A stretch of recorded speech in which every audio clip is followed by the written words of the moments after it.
Hi ಎಲ್ಲ ವಿದ್ಯಾರ್ಥಿಗಳಿಗೂ educate Karnataka ಚಾನಲ್ಗೆ ಸ್ವಾಗತ. ಸೆಕೆಂಡ್ PUC ಎಕ್ಸಾಮ್ ಮುಂದಿನ ಕೆಲವೇ ದಿನಗಳಲ್ಲಿ ಮಾರ್ಚ್ 1ನೇ ತಾರೀಕಿನಿಂದ ಸ್ಟಾರ್ಟ್ ಆಗತ್ತೆ. ನಿಮ್ಮಲ್ಲಿ ಈಗ ಎಕ್ಸಾಮ್ ಹೇಗಾಗತ್ತೆ ಅನ್ನೋ ಇರೋದು ಟೆನ್ಷನ್ ಕೂಡ ಇರಬಹುದು. ಬಟ್ ಈಗ ಎಕ್ಸಾಮ್ ಪ್ರಿಪರೇಷನ್ ಚೆನ್ನಾಗಿ ಮಾಡಿದಿದ್ರೆ ಎಕ್ಸಾಮ್ ಚೆನ್ನಾಗಿ ಆಗುತ್ತೆ. ಓಕೆನಾ? ನಂತರ ನಿಮ್ಮೆಲ್ಲರಿಗೂ ಕೂಡ ಎಕ್ಸಾಮ್ಗೋಸ್ಕರ ಆಲ್ ದ ಬೆಸ್ಟ್.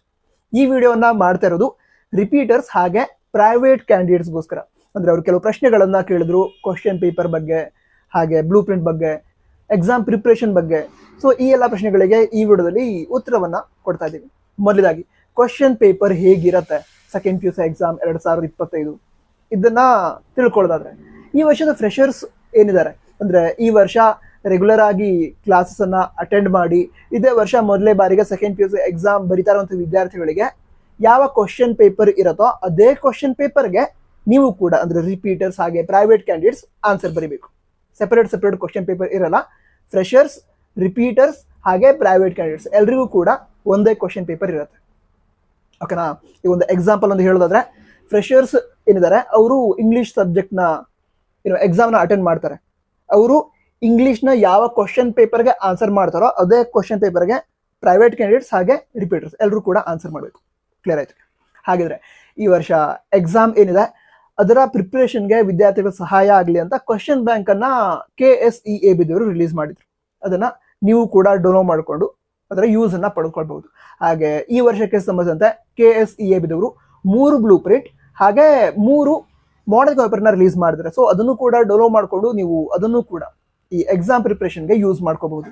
ನಂತರ 3 ಬ್ಲೂ ಪ್ರಿಂಟ್ ಅನ್ನ ಏನು ರಿಲೀಸ್ ಮಾಡಿದ್ದಾರೆ, ಅದರಲ್ಲಿ ಕಾಮನ್ ಫ್ಯಾಕ್ಟರ್ಸ್ ಏನಿದಾವೆ ಅವುಗಳನ್ನ ನೋಟ್ ಮಾಡಿಕೊಂಡು ಯಾವ ರೀತಿ ಪ್ರಿಪೇರ್ ಆಗಬಹುದು ಅದನ್ನ ಡಿಸೈಡ್ ಮಾಡ್ಕೊಂಡು ನೀವು ಪ್ರಿಪರೇಷನ್ ಮಾಡಬಹುದು. ನೀವು ಆಲ್ರೆಡಿ ಪ್ರಿಪರೇಷನ್ ನಡೆಸಿರ್ತೀರಾ, ಪ್ರಿಪರೇಷನ್ ಆಗಿರುತ್ತೆ, ಸ್ವಲ್ಪ ಪರ್ಫೆಕ್ಟ್ ಮಾಡ್ಕೊಳ್ಳಿ ಅಷ್ಟೇ. ಈಗ ಎಕ್ಸಾಮ್ ಚೆನ್ನಾಗಿ ಆಗೇ ಆಗುತ್ತೆ. ನಂತರ ಹಾಲ್ ಟಿಕೆಟ್ ಏನಿದೆ ಅದು ಈಗಾಗಲೇ ಬಂದಿದೆ. ನೀವು ಯಾವ ಕಾಲೇಜ್ ಕಡೆಯಿಂದ ಪ್ರೈವೇಟ್ ಕ್ಯಾಂಡಿಡೇಟ್ ಆಗಿ ಅಥವಾ ರಿಪೀಟರ್ ಆಗಿ ಅಪ್ಲಿಕೇಶನ್ ಹಾಕಿದ್ರ ಸೆಕೆಂಡ್ PUC ಎಕ್ಸಾಮ್ಗೆ, ಆ ಕಾಲೇಜ್ಗೆ ವಿಸಿಟ್ ಮಾಡಿ ಹಾಲ್ ಟಿಕೆಟ್ ಅನ್ನ ಕಲೆಕ್ಟ್ ಮಾಡ್ಕೊಳ್ಳಿ. ಅದಂತರ ಎಕ್ಸಾಮ್ ಬರೀರಿ.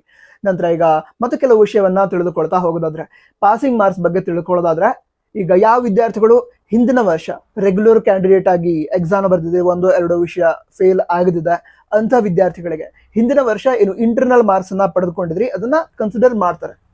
ಅದಂತರ ಈ ರಿಪೀಟರ್ಸ್ಗೆ ಪಾಸಿಂಗ್ ಮಾರ್ಕ್ಸ್ 80ಕ್ಕೆ 24 ಆಗಿರುತ್ತೆ. 80ಗೆ 24 ಮಾರ್ಕ್ಸ್ ಪಡೆದುಕೊಂಡ್ರೆ ಪಾಸ್ ಆಗ್ತೀರಾ.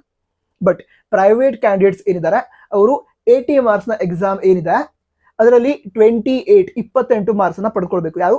ಪ್ರೈವೇಟ್ ಕ್ಯಾಂಡಿಡೇಟ್ಸ್ ಅಥವಾ ಖಾಸಗಿ ವಿದ್ಯಾರ್ಥಿಗಳು. ಯಾಕಂತ ಹೇಳಿದ್ರೆ ನೀವು 80 ಮಾರ್ಕ್ಸ್ಗೆ ಏನು ಪಡೆದುಕೊಂಡಿರ್ತಾರೆ ಮಾರ್ಕ್ಸ್ ಅನ್ನ, ಅದನ್ನ 100ಗೆ ಸ್ಕೇಲ್ ಅಪ್ ಮಾಡ್ತಾರೆ. ಅವಾಗ 80ಕ್ಕೆ 28 ಮಾರ್ಕ್ಸ್ ಅನ್ನ ಪಡೆದುಕೊಂಡ್ರೆ ಅದನ್ನ ಸ್ಕೇಲ್ ಅಪ್ ಮಾಡಿದಾಗ 35 ಆರ್ 35+ ಆಗುತ್ತೆ. ಸೊ ಆವಾಗ ನೀವು ಪಾಸ್ ಆಗ್ತೀರಾ.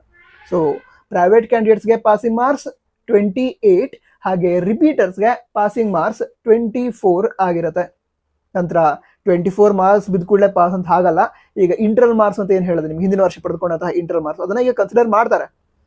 ಈಗ ಹಿಂದಿನ ವರ್ಷ ಇಂಟರ್ನಲ್ ಮಾರ್ಕ್ಸ್ ಏನಿತ್ತು ಅದು ನೀವೀಗ 20ಗೆ ಮಿನಿಮಮ್ 11 ಮಾರ್ಕ್ಸ್ ಅನ್ನ ಪಡೆದುಕೊಂಡಿದ್ರೆ ಈಗ 80ಗೆ 24 ತೆಗೆದುಕೊಂಡ್ರೆ ಎರಡನ್ನೂ ಆ್ಯಡ್ ಮಾಡಿದಾಗ 35 ಆಗುತ್ತೆ.